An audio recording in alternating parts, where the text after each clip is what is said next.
Diálogo nocturno y sin censura, hoy de manteles largos, porque está con nosotros el maestro Francisco Paco Cruz, autor de libros como García Luna, El Señor de la Muerte, y este que está en boca de todos, Las Damas del Poder, que está entre los más vendidos, si no es que el número uno en ventas, ya nos aclarará el maestro Francisco Paco Cruz, un libro que obviamente le recomiendo, y no porque sea miembro de esta familia sin censura, el maestro Paco Cruz, sino porque le comentaba a él, es un libro que nos da herramientas para ir llenando algunos huequitos que tenemos en muchas de las historias de los hombres del poder. Por eso la importancia, la relevancia de las damas del poder, y saludo con mucho gusto esta noche al maestro Francisco Paco Cruz. Paco, buenas noches, ¿cómo estás? Vicente, ¿cómo te va? No, pues mira, yo estoy contento. La verdad es que a las Damas del Poder arrancó con el pie derecho, ese trabajo que hicimos en Sin Censura y que tú verdaderamente fuiste el que inició. Déjame decirte, los primeritos que publicamos algo fuimos en Sin Censura, así que le ha dado un empujón que ha sido muy importante y que ayer me mandaron un reporte, el más vendido dice el reporte, que no sale de mí, mira, sino de las librerías. Así que no, pues estoy contento, Vicente, y mira, pero es un libro, tú tienes razón, que vale la pena analizar, y yo digo que reconstruye una parte muy oscura del poder en este país, Vicente. Oye, Paco, ¿qué te dicen? ¿Qué reacciones has recibido? ¿Están más interesados en las historias de las primeras damas más recientes, de las primeras damas de hace algunos años? ¿Qué te dice la gente? ¿Qué has percibido, Paco? Mira, Vicente, fíjate que es bien curioso. Yo pensé que se iban a interesar ciertamente en Angélica Rivera, en Margarita Zavala y en Marta Sagún, pero la gente, lo que me han preguntado y los mensajes que tengo a mi mensajería personal, no, me preguntan incluso de más atrás, ¿eh? Me preguntan, ¿y por qué no se fue más atrás? ¿Por qué no fue con la esposa del general Ávila Camacho? ¿Por qué no fue con la esposa del general Lázaro Cárdenas? Es decir, quieren que reconstruya la parte oscura de todas las primeras damas. Mira, yo les explico, sí hay bibliografía, hay no mucha, pero sí hay, pero lo que me dicen, y es lo que yo ahora, es que mucha de esa bibliografía es muy edulcorada, excepto con algunas primeras damas como Carmen Romano, que es muy edulcorada, es muy suavecita, o con las últimas tres, tienes tu razón, pero no, pero la gente está interesada mucho en saber qué pasó con la esposa de Miguel Alemán Valdés, con Beatriz Velasco, yo te decía, con Soledad Orozco, la esposa del general Ávila Camacho, que nosotros ya no la recordamos, pero hay gente mayor que la recuerda y que está viendo la historia. Mírame, es bien bonito, porque me escriben, oye, recuerda que la esposa del general Ávila Camacho le mandó poner taparrabos a la Diana Cazadora, y ella era la censora moral de la sociedad. Por ella pasaban o no películas en cines, o ellas eran las mujeres muy ambiciosas. Entonces no solo están interesados en esto, sino mira, lo que dicen es que es necesario reconstruir la historia de este país, que siempre fue escrita por intelectuales priistas o panistas en las últimas fechas. Así que no, hay un interés en saber cómo fue la esposa, por ejemplo, de Ruiz Cortines, que la gente me dice, pero ¿y cómo se llamaba?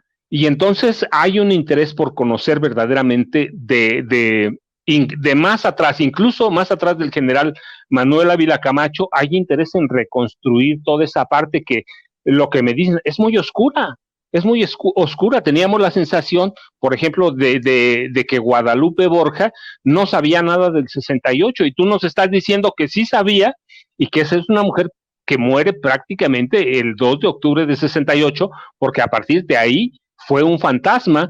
Y si nos vamos acercando más, te digo, hay verdaderamente un interés. Por ejemplo, la gente que vivió el sismo del 85, y cuando está leyendo la historia de cómo la esposa de Miguel de la Madrid, Paloma Cordero Tapia, rehuía de las desgracias personales, se impresiona, porque es gente que vivió la desgracia.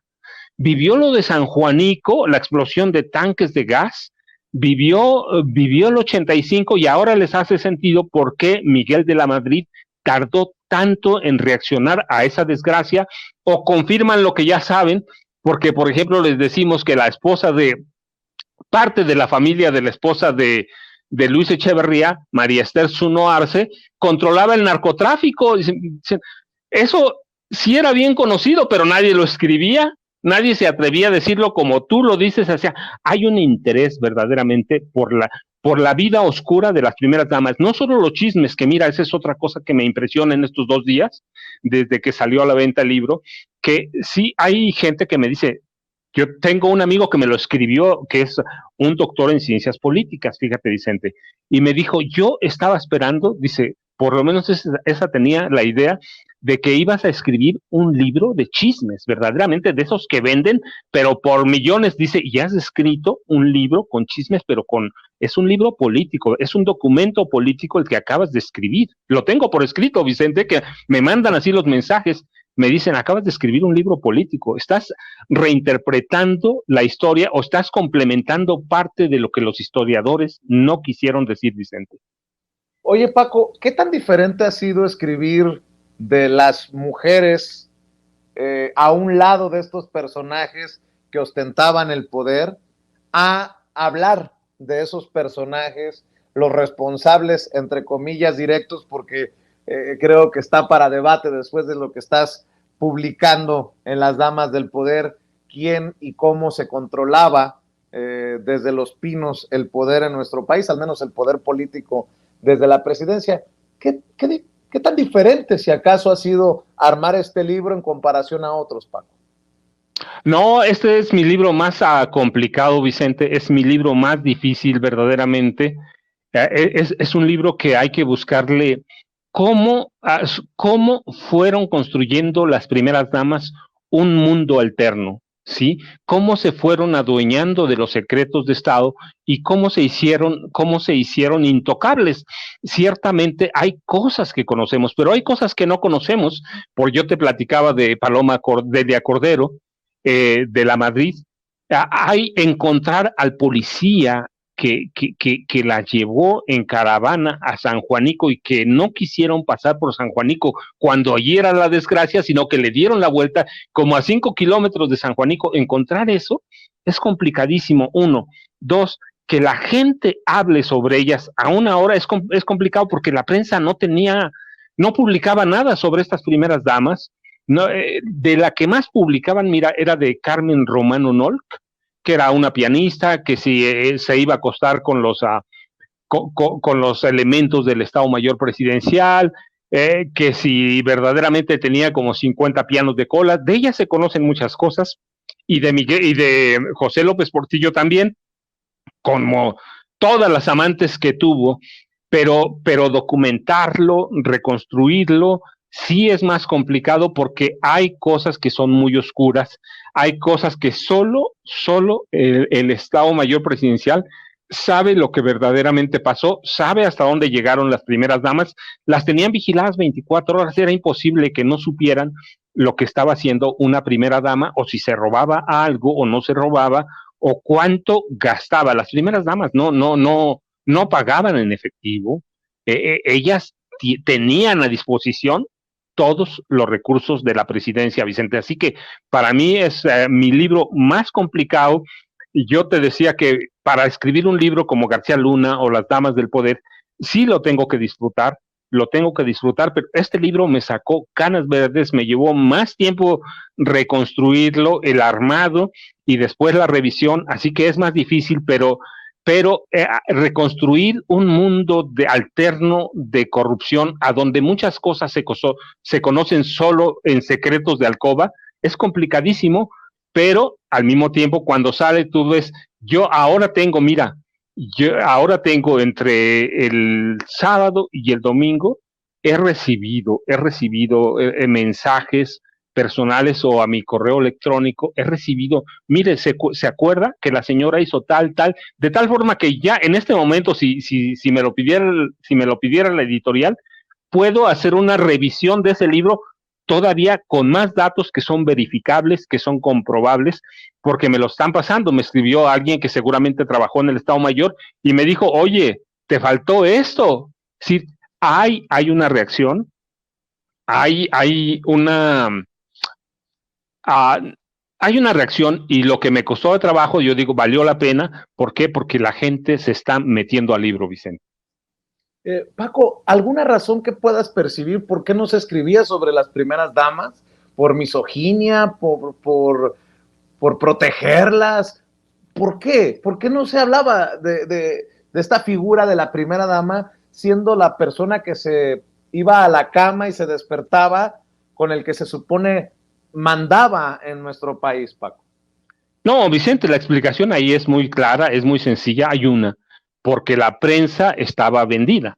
Eso es una... Si, no hay periodo de este país en el que la prensa vieja, en el que la prensa corporativa no haya jugado un papel de cómplice, un papel de confidente, pero confidente secreto que nunca iba a publicar nada. La prensa vendía su silencio o se autocensuraba, que eso es gravísimo, o se dejaba censurar, que también es gravísimo. Entonces las primeras damas formaron un universo que nadie quería tocar y que tenía muchas veces miedo a tocar, así que se quedaron allá aisladas hasta que llegó Marta Sagún. De pronto nos enteramos que entre las primeras damas hay corrupción, luego llega Margarita y nos enteramos que sí, verdaderamente hay corrupción, o la Gaviota, pero aún con ellas hay ciertos aspectos que no se tocan.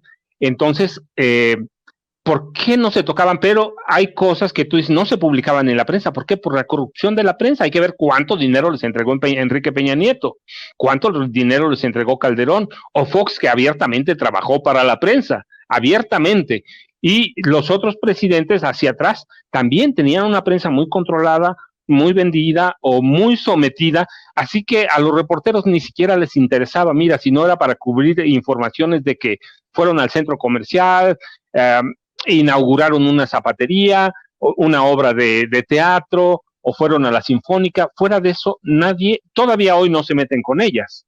Eva Sámano de López Mateos es casi figura mítica sagrada, lo mismo que María de los Dolores Izaguirre Castañares, que nadie la conoce, pero saben que existió y que era una mujer elegante, que tenía abrigos de mink, de zorro, que era, mira, antes de que la Gaviota se vistiera con modistos de alta costura, María de los Dolores Izaguirre Castañares era especialidad, era una mujer que era tramposa, a la que le gustaba el juego, que controlaba lupanares, que controlaba prostíbulos en Ciudad de México, controlaba prostíbulos en Veracruz, y nadie la conoce, pero todo mundo, por ejemplo, López Portillo cuenta una historia sobre ella, y no ella, sino sobre el primer obispo de Toluca, que es como yo la conozco.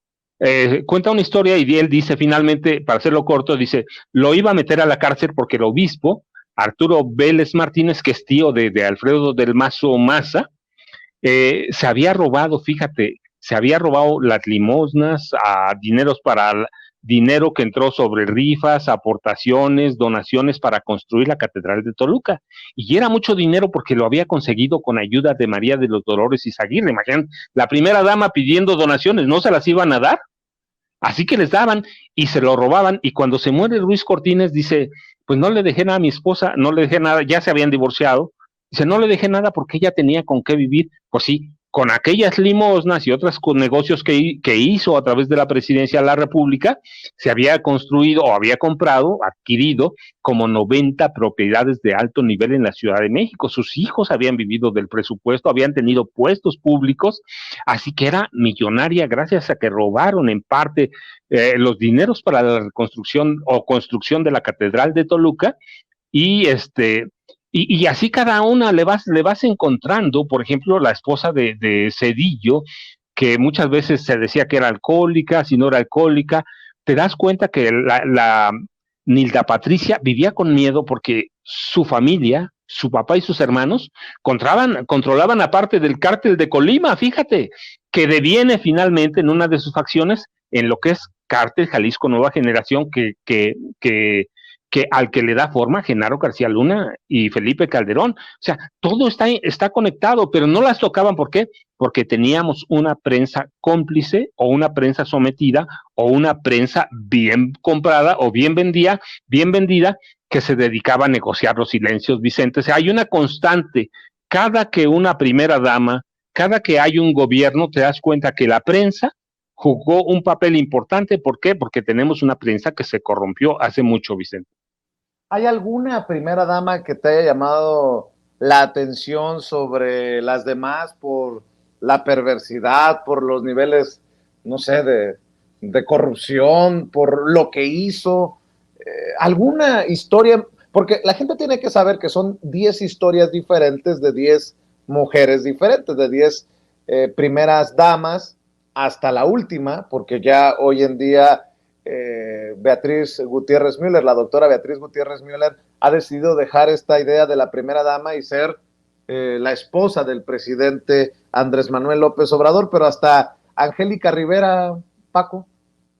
Mira, me llaman, bueno, las últimas que yo había empezado, yo reconstruí la vida o parte de la vida pública de Margarita en 2009, 2010, publiqué un libro en 2011 con parte de eso, parte de las pillerías de Calderón, pero me llama mucho la atención de Eva Sámano de López Mateos, muchísimo, porque ella es considerada todavía hoy la madre nacional, la conciencia de su esposo, el presidente, la maestra de México. Eva Sámano Bishop es para mucha gente de antes que todavía vive, todavía vive.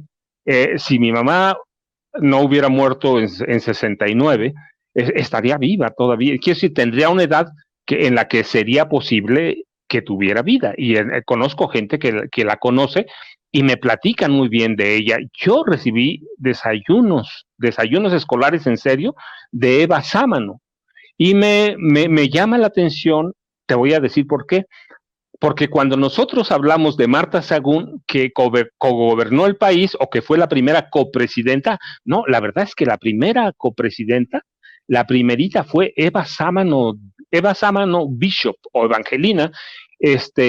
Mira, cuando Ruiz Cortines destapa a Adolfo López Mateos como precandidato único del PRI y prácticamente presidente de la República, Eva Sámano sabía, primero, que él no podía ser presidente porque estaba muy enfermo, tenía 7 aneurismas, eso lo incapacitaba para ser presidente, pero ella cayó y luego llegó a un acuerdo muy perverso con Gustavo Díaz Ordaz, con Alfonso Corona del Rosal y con Donato Miranda Fonseca. Mira, 3 personajes, ¿de qué calibre? Para que cada uno gobernara una parte, mientras Adolfo López Mateos vivía, no tranquilo, vivía con los dolores de cabeza que lo incapacitaban en su casa. Él nunca vivió en Los Pinos, así que ella se apropió de toda la política social. No se metían ni Díaz Ordaz, ni Alfonso Corona del Rosal, ni Donato Miranda Fonseca. Estos 3 habían llegado al Senado en el 46 con López Mateos. Así que es una mujer, mira, cuando termina el gobierno de López Mateos, ella no quiso renunciar a la organización que le había creado su esposo para controlar las políticas sociales de la familia y la niñez. Literalmente tuvo que correrla Gustavo Díaz Ordaz. Díaz Ordaz tuvo que correrla, cancelarle todos los apoyos y decirle a Guadalupe, o te metes ahí o te metes porque ya no quiero a esa mujer. La quería encarcelar, fíjate, la quería acusar de corrupción. De hecho, la investigó por eso. Después tuvo miedo, pues miedo de que Gustavo Díaz Ordaz, de que Adolfo López Mateos hubiera guardado algunas cosas de los secretos oscuros de los 3, así que la dejó. Pero Eva Sámano me impresiona verdaderamente, lo mismo que María de los Dolores Izaguirre o la esposa de Miguel Alemán Valdés. Me impresiona porque tenemos la imagen de que eran la madre nacional, la conciencia de este país, que mujeres que verdaderamente habían hecho algo por la niñez y por la familia, y descubres que hicieron algunas cosas, pero que fueron mujeres muy, muy perversas. Así que a cada una la fui reconstruyendo con todo eso. Angélica Rivera, que es una mujer que verdaderamente engañó a México porque llegó con el apoyo de 20 millones de televidentes que la seguían en sus telenovelas. Así que, no, cada una tiene una historia muy negra, Vicente. Entonces sí hubo contrato para tener primera dama en el sexenio pasado. No, absolutamente, Vicente, absolutamente. Sale de un catálogo, pero antes, ¿cómo? Mira, Peña, y eso no lo platico de ahora, sino que lo platiqué en libros anteriores. Peña estaba enamorada de otra actriz de ahí, de conductora de Televisa.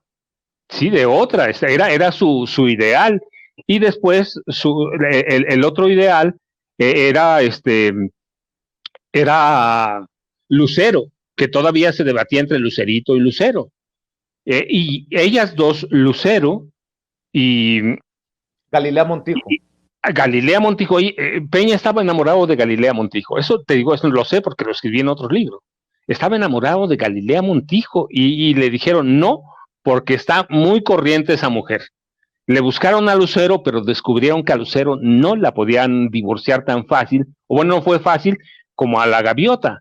Así que quedó con la gaviota, pero antes de llegar a la presidencia, antes de casarse, la gaviota había recibido muchos millones de pesos de la gubernatura del Estado de México, como muchos millones había recibido Lucero, o Lucerito todavía en esa época, habían recibido del gobierno del Estado de México por promocionar las obras de Enrique Peña Nieto.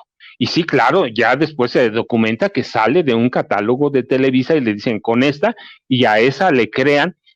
Desde 2000, más o menos desde 2006, Televisa le empezó a crear, a fabricar una imagen presidencial a Enrique Peña Nieto. Fíjate, llega a la presidencia hasta 2006, 2012.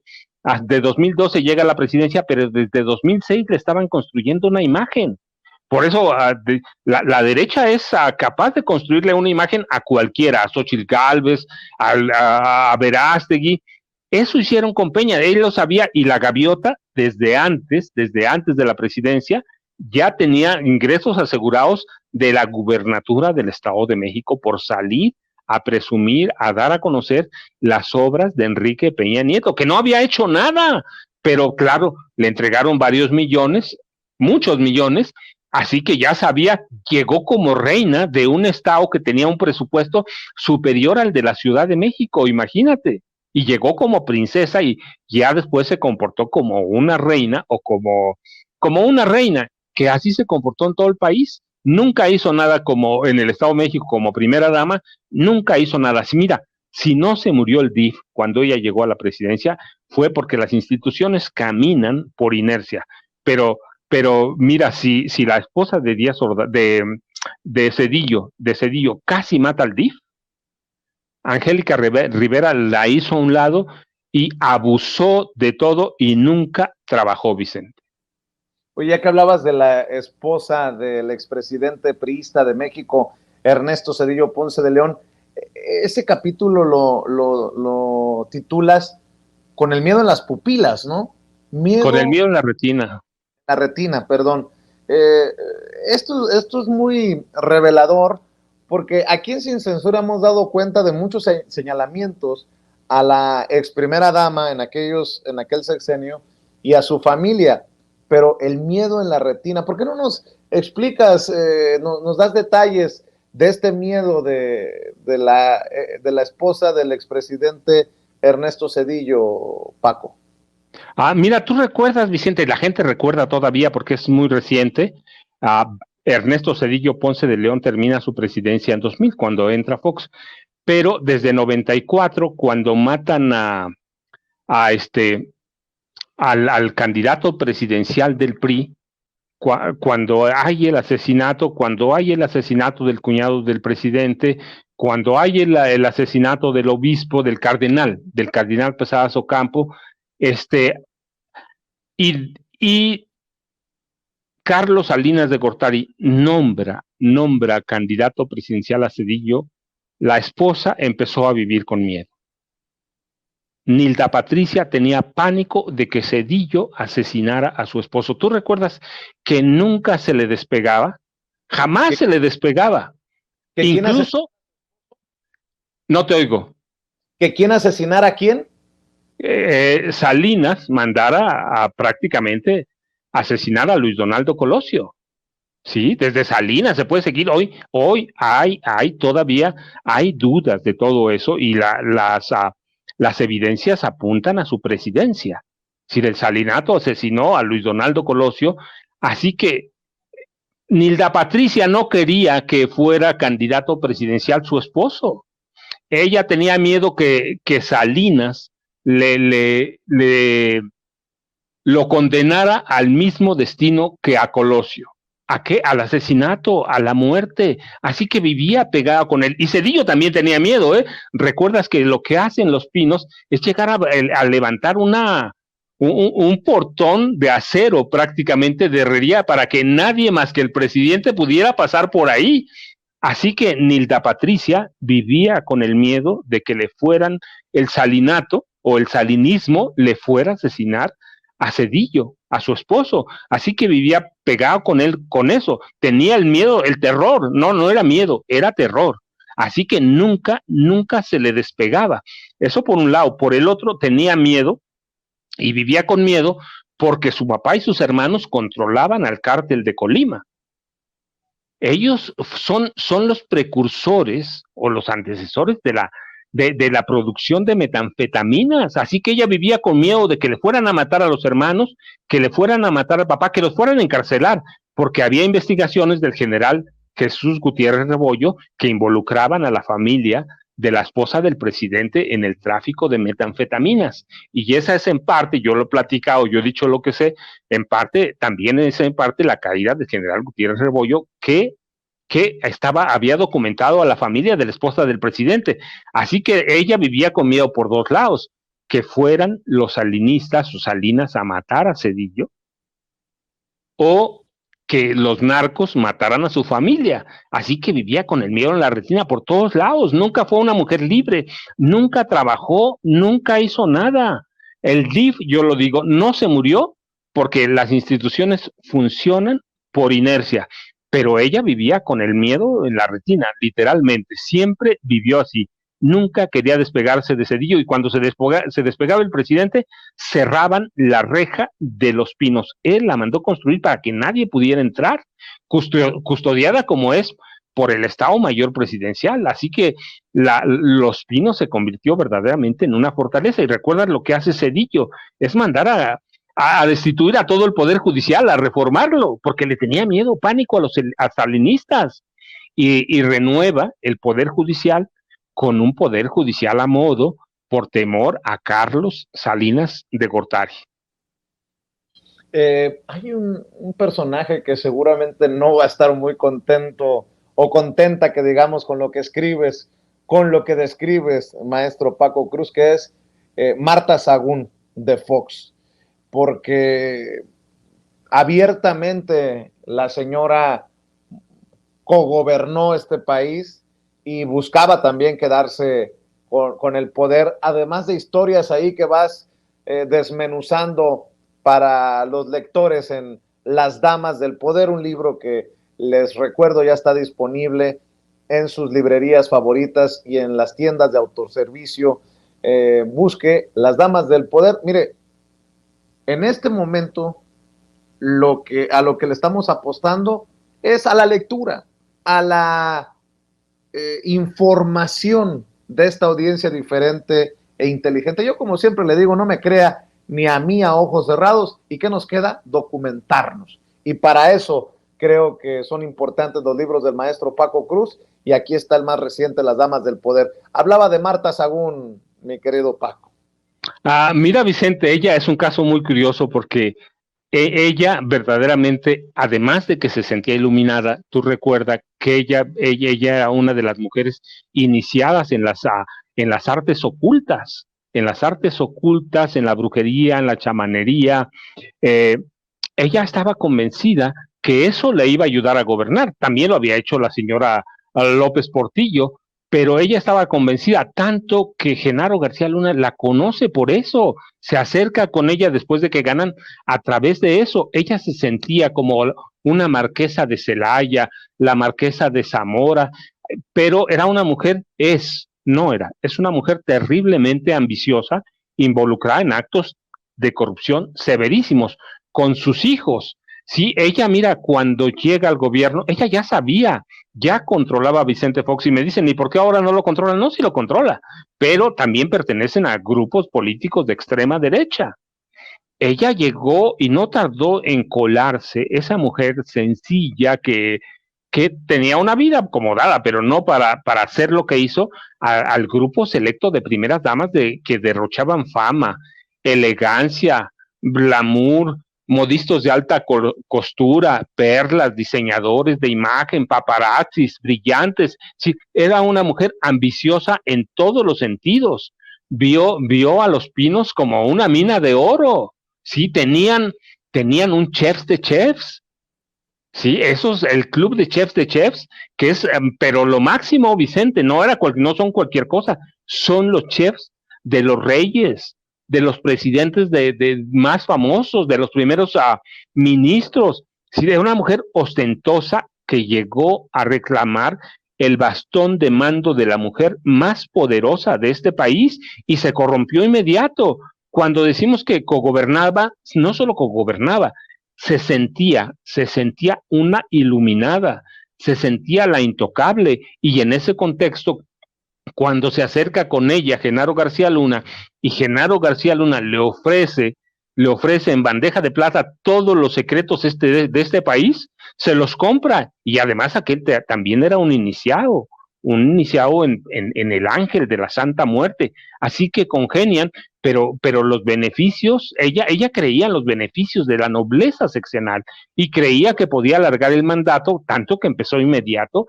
a buscar la candidatura presidencial del PAN con apoyo de los grupos de ultraderecha que llevaron a Vicente Fox al poder, que llegó con el Yunque, para ser concreto, llega con el Yunque, que es la derecha violenta y extremista de este país, que ya es mucho que decir, mira, hasta parece pleonasmo, pero ella llega con ese grupo y se siente verdaderamente una marquesa, siente que ella es la nobleza de este país, que era una mujer de sangre azul.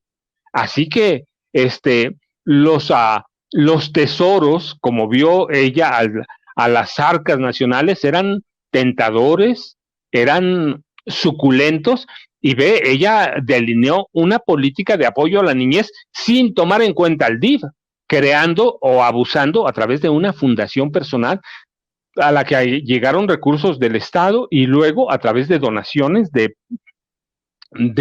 particulares, como había hecho en su momento, por ejemplo, María de los Dolores Izaguirre.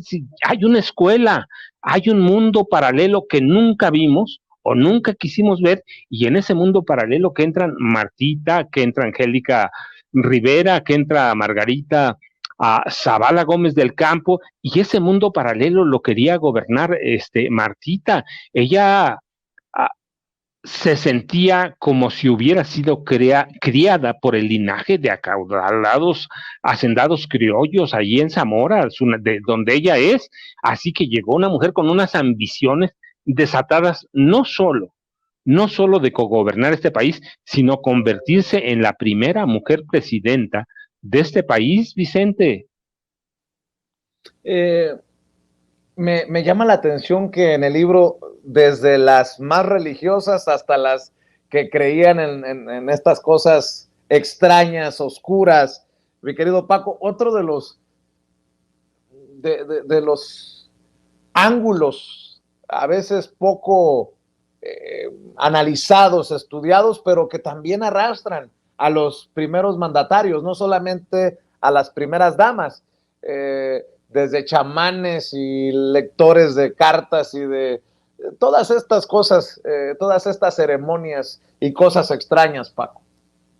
Mira, Vicente, sí, pues mira, no es una casualidad que los Pinos siempre haya estado envuelto en esas cuestiones de ciencias ocultas, de el poder de la muerte, el poder de los chamanes, de la brujería. Desde, tú sabes, Carmen Romano hacía ceremonias allí. Eh, José López Portillo le habría creado o intentaba crear un pasado fantástico de que era descendiente de Chimalpopoca y además de alemanes, pero ellas, la hermana de López Portillo, hacían ceremonias de iniciados adentro de Los Pinos. Y Marta Sagún es lo mismo, llegó con con esas supuestas habilidades de liderazgo a través de brujos, a través de chamanes, a través de las ciencias ocultas. La señora Carmen Romano Nolk, o Carmen Romano Nolk de López Portillo, recuerda, tenía su propio vidente mago. ¿Te acuerdas de aquel famosísimo Uri Geller? Judío, estadounidense, británico. Sí, ella incluso le concedió la nacionalidad mexicana, aquel que doblaba cucharas y al que le querían apostar o hacer creer que él podía descubrir petróleo con los poderes que tenía. Sí, Carmen Romano era una ferviente, hay muchas evidencias, muchos señalamientos de que además eran amantes, pero es a través de la magia, a través de las ciencias oscuras. Creían, bueno, la señora Carmen Romano Nol creía en platillos voladores, por eso estaba ahí Pedro Ferriz, ¿sí? El primer Pedro Ferriz, así que creían en todo eso, hicieron a Los Pinos un santuario de la brujería, un santuario del chamanismo, un santuario de las ciencias ocultas. Así que hicieron todas ellas, y todo eso viene parte de las primeras, de las damas del poder. Así que no es una crónica de sociales, es la reconstrucción de cómo se adentraron en el poder, a veces solo el poder político, a veces el poder oculto, y son ellas las más representativas.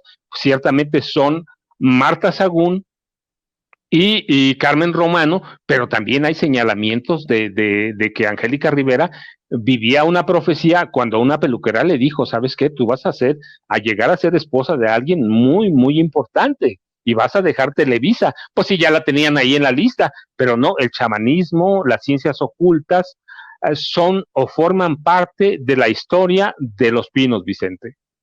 Oye, Paco, precisamente por eso hablaba también de misoginia, porque estaba la cobertura muy rosa hacia el DIF, hacia las primeras damas, y en mayor o menor medida se fue transformando aquello por muchas de las cosas que ya nos estás describiendo, sobre todo de un tiempo para acá, para entender a las primeras damas como una fuente también de política y hasta corrupción. Sobre todo, salvo que tú tengas otra opinión, el emblemático caso de Marta Sagún, seguido por Margarita Zavala, que quería ser también presidenta de México, regresar a Los Pinos, pero no como la primera dama, sino como la presidenta de México. Las primeras damas, lo has mencionado, en su mayoría fueron cómplices, ni víctimas de alcohólicos o perdidos por el poder, sino cómplices de ese poder, en muchas ocasiones mal habido y mal conseguido, por ende mal manejado, Paco. Mira, Vicente, yo digo que siempre fueron cómplices y todas están inmersas en casos de corrupción, pero hay que partir varias bases. Primero hay que desmitificarlas, que lo que hace el libro primero es desmitificarlas. Las desmitifico yo para verlas como seres humanos, porque de lo contrario vamos a pensar que muchas de ellas sí fueron la madre nacional o la conciencia moral de su esposo. No, mira, yo digo que todas, primero, a todas hay que desmitificarlas. Luego hay que hacer un libro provocador, sí, que sea una provocación, pero hay que aclarar que ya una vez que las ves como son, pues todas presentaron la cara de la hipocresía. Todas se embriagaron con el poder que da la presidencia de la República, y hay que entender que cuando entendemos, las desmitificamos, les damos valores humanos. No si son más o menos corruptos que los hombres, no, son seres humanos y se corrompen igual que todos. Cuando les das todo ese valor, adquieren una nueva dimensión política, una dimensión política mayor a la que se ha sugerido hasta ahora. Son mujeres que verdaderamente sí tuvieron mucho poder, se corrompieron igual que sus esposos, unas más, otras menos, otras ocultaron todas las barbaridades, todas las atrocidades, otras incluso fueron cómplices. Así que cuando hay eso, la redimensionamos y decimos, este país era un desastre, no solo por los presidentes, sino también por las esposas en las que confiábamos. Mira, a mí me gusta platicar una anécdota, no las recientes porque las conocemos. Angélica Rivera la veíamos gastando, te digo yo, cuando entró a Los Pinos, pensé que había entrado a una mina de oro para sacar todo el oro que tenía ahí, era una mina a cielo abierto, y nosotros le proporcionábamos todo el oro, ¿no? Todas han sido así, y tenemos que entender, darles la dimensión política que tienen, y entonces nos vamos a asustar porque vamos a encontrar ese mundo alterno al que le faltan muchas piezas y que la prensa cayó, ocultó o no quiso documentar. Seguramente van a faltar muchos pedazos, pero vamos a encontrar a personajes indeseables como los esposos. Guadalupe Borja se vuelve tan indeseable como Gustavo Díaz Ordaz. ¿Por qué? Porque ella sabía la clase de masacres que había ordenado su esposo, sabía cómo perseguían, cómo torturaban a los estudiantes, a los maestros, a los líderes sociales, así que se vuelven personajes indeseables. Muchas veces se desvanecen los datos, se desvanecen los informes, pero justamente ese es el papel del libro, reconstruir a cada una, darle lo que merecen. Yo te decía, por ejemplo, María Esther Zuno Arce, la esposa de Luis Echeverría, que de pronto aparece como una mujer que cambia, como todo, pero es una gran actriz, una gran farsante, que se vuelve multimillonaria con él, sí, que viene de una gran familia y así de intelectuales, y una mujer que estudiaba, pero que también se sentía predestinada, se sentía escogida. Ella lo contaba, porque hay libros sobre ella, que alguna vez cuando caminaba por el Zócalo, de niña, se vio en el balcón de Palacio Nacional, en el balcón principal, así que también se sentía una iluminada podemos decir, desde Soledad Orozco, de Manuel Ávila Camacho, de Ávila Camacho, hasta Marta María Sagún, se comportaban como reinas, como duquesas. Ya lo de Angélica Rivera y lo de Margarita Zavala fue otra cosa, ¿eh? Margarita, yo digo que es la gran contorsionista de las primeras damas. Camina haciendo equilibrios, camina tratando de evadir toda la sangre que se chorrea en el sexenio de su esposo, y no voltea hacia abajo, no voltea por temor a ver los cadáveres o los cuerpos de las víctimas torturadas por la gente de Calderón. Oye, por Paco, ver, decir, sí. ¿y todas salieron forradas de dinero? No exactamente, por ejemplo, Eva Sámano no tenía tanto dinero, murió con el dinero que le dejó López Mateos, sí, la esposa Guadalupe Borja tampoco salió con tanto dinero, pero ellas fueron cómplices de las principales atrocidades del país. Eva Sámano, recuerda, pues de ella misma es cómplice del asesinato de Epifania Zúñiga, la esposa de Rubén Jaramillo. Hay evidencias suficientes para advertir que Epifania Zúñiga, la esposa de Rubén Jaramillo, el último de los zapatistas y el padre de la guerrilla moderna de este país, confiaba en ella. Estaba esperando que Eva Sámano le entregara unas máquinas de coser para montar unos talleres de costura allá en Morelos. Confiaba en ella, se sentía su amiga. Cuando el presidente da la orden, sí, porque la orden sale de Los Pinos, de matar a Rubén Jaramillo con todo y Epifania, que estaba embarazada, y los 3 hijos, se hace cómplice. Y Guadalupe Borja es tan cómplice que ella muere prácticamente en depresión. No lo digo yo, lo dice su hijo. Ya después de la matanza de 68, Guadalupe Borja fue otra cosa. No, ya no pudo ser ella. Hubo los últimos informes del Grito, ella ya era otra cosa. Ya el último informe ya estaba descompuesta, luego se la llevaron a Europa y se regresa. ¿Por qué? Porque quería estar sola, estaba deprimida, estaba enferma. ¿De qué se enfermó? Del 68, tenía miedo que la atacaran. Ya los últimos, antes de que terminaran la presidencia de Díaz Ordaz, ella vivía encerrada, así que no salieron forradas ellas, sí, vivieron muy bien, pero se sabían cómplices de asesinatos políticos, de asesinatos de lesa humanidad. Oye, Paco, ¿y Marta Sagún sí saldría forrada? Te lo pregunto porque ya ves que hizo noticia una de las declaraciones del expresidente Vicente Fox para Latinus diciendo que se la veían complicada hasta para sobrevivir después de que le quitaron la pensión de expresidente a Vicente Fox. Y yo decía, esto sí es el colmo del cinismo. Por eso pregunto. Mira, nada más hay que ver cuánto dinero, cuántos millones por millones recibe la Fundación Vamos México, que fue una transota, una tranza, una trampa y un abuso, y sigue siendo. Hay que ver cómo recibe fondos la Fundación Vamos México, por un lado, y hay que ver nada más cómo está la pequeña hacienda de Fox. Ya no es un ranchito, es una hacienda, y esa hacienda creció cuando él fue presidente de la República. Era un ranchito, él era un empresario en quiebra, y hay que ver de dónde sacó los dineros o el dinero para levantar la hacienda que tiene, con su fundación, con todo lo que representa esa hacienda. Pobre, no, pobre son otra cosa. Él es un descarado, ella es una descarada, es una mujer abusiva que abusó de todo este país, Vicente. Hay que verlos, que son grandes actores, sí, que son hipócritas también, pero no, pobres, no, Vicente, son gente gandalla. Marta Sagún y Vicente Fox son gandallas y les gusta joder a este país.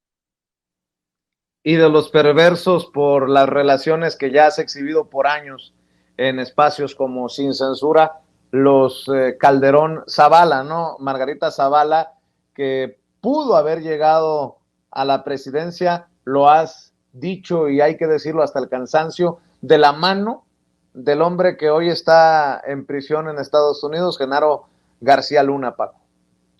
No solo eso, Vicente, mira, Margarita es una mujer que fundó una dinastía. Los Calderón Zavala fundaron una dinastía que parecía la dinastía de los Salinas, y se corrompieron prácticamente todos. Es que ahí a donde le busques, un hermano, un primo, las sobrinas, todo mundo, Vicente, se corrompió, formaron o crearon una dinastía, pero muy corrupta, y ella sí quiere ser presidente de la República, sí quiere. ¿Por qué no puede? Sí, no solo porque le conocemos los casos de corrupción y los casos de abuso de poder y le conocemos todo, su incapacidad no puede por una razón, Vicente. La derecha y la ultraderecha intentaron, la formaron, la guiaron, pero tiene un gran problema: no tiene carisma. ¿A quién arrastra? ¿A quién jala? La hemos visto en el Congreso, en tribuna o desde su curul, la hemos visto. Es incapaz a veces de hilvanar una idea completa. Bueno, ni siquiera media idea. Sí, es una mujer incapaz, así que quiere, sí, tiene el apoyo de ultraderecha, sí, pero la ultraderecha está decepcionado de ella. ¿Por qué? Porque no solo por la corrupción, que eso, bueno, pues ve lo que hace en este país, la prensa ha llegado a la ignominia de perdonarla, como la perdona con Xóchitl Gálvez. No, Vicente, es que no mueve a nada, es una mujer fría, hosca, no llama nada, así que nunca va a ser presidenta de este país, porque si bien es cierto que este país perdona la corrupción, o por lo menos una gran parte de este país la perdona, y tienen los medios para hacerlo, esa ultraderecha, esos medios corporativos que llegan todavía a millones de personas, lo puede hacer. Algo no tiene Margarita, que es el carisma. Esa chispa que le da, esos dones de la iglesia, dirían en la iglesia, para atraer a gente, para llamarla, para convocarla. Margarita es una mujer fría, fue candidata presidencial independiente, pero además descubrió que este país es otra cosa, y tuvo tanto que tuvo que declinar la candidatura, tuvo que decirle adiós, así que no va a llegar, no va a avanzar más. Te digo, la corrupción no importa porque a Xochitl se la perdonan, a Naya, a Krill, es decir, hay una clase política vieja que incluye a la prensa que le va a perdonar todo, la Iglesia Católica también, pero lo que no puede, pero algo que no puede darle ni la pillería, ni la ratería, nada, es el carisma, Vicente, de un político. Incluso si las pones una a una, pues tú ve a Marta Sagún con Margarita Zavala. Marta Sagún se la llevaba, pero de calle, y que ya es mucho que decir, mira, así que es una incapacidad política la que tiene Margarita. Y ¿le sobran ambiciones? Sí, pero tiene un pasado negro, oscuro, que te digo, es la gran contorsionista de las primeras damas. Camina evitando la sangre, evitando los cadáveres y evitando la tortura de este país en el gobierno de Felipe Calderón Hinojosa, Vicente. Pues mi querido Paco, creo que hemos hecho un recorrido intenso de las damas del poder, las últimas 10 primeras damas de México, que son analizadas desde la óptica del periodista de investigación Francisco Paco Cruz, un libro que les recomendamos buscar en sus librerías a partir de ya. Ya está en circulación Las Damas del Poder, que firma el maestro Paco Cruz, quien también tiene circulando con la misma editorial Planeta, García Luna, El Señor de la Muerte, un libro que está más actual que nunca con lo que está ocurriendo en torno a García Luna por allá en Nueva York. Por cierto, la audiencia de sentencia de García Luna se ha aplazado hasta el 1 de marzo del 2024. Y bueno, pues cerremos con la invitación, Paco, para que te sigan en redes sociales. Estoy viendo que en tus redes sociales has publicado, has adelantado precisamente lo del libro y estamos al pendiente de tus comentarios, tus opiniones siempre, maestro, y felicidades, pues te auguramos lo mejor, un gran éxito como lo fue y lo sigue siendo García Luna, El Señor de la Muerte, ahora con Las Damas del Poder. Vicente, pues como siempre, yo sabes, soy bien agradecido contigo, con Sin Censura, toda la familia Sin Censura, porque este libro, pues sí lo hace uno, pero siempre hay una ayuda, siempre hay un esfuerzo, y ese esfuerzo es de mucha gente. Yo verdaderamente soy, bueno, dos cosas, muy afortunado y muy agradecido, Vicente. Yo, ya sabes, @Paco Cruz Jiménez en Twitter, Francisco Cruz Jiménez en Facebook, y nos vemos mañana, Vicente, temprano.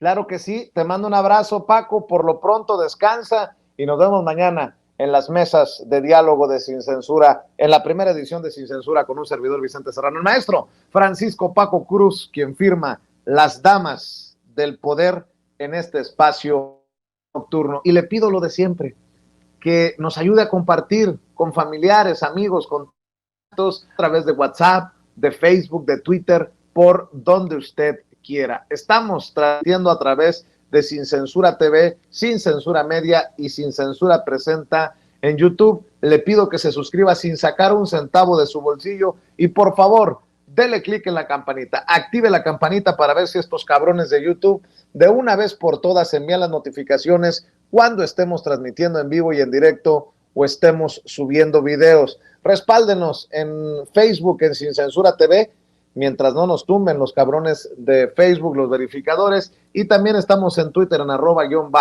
@Vicente Serrano. Aquí ve nuestra cuenta en Twitter. Muchas gracias, que pasen excelente noche y no se le olvide que todos somos Sin Censura.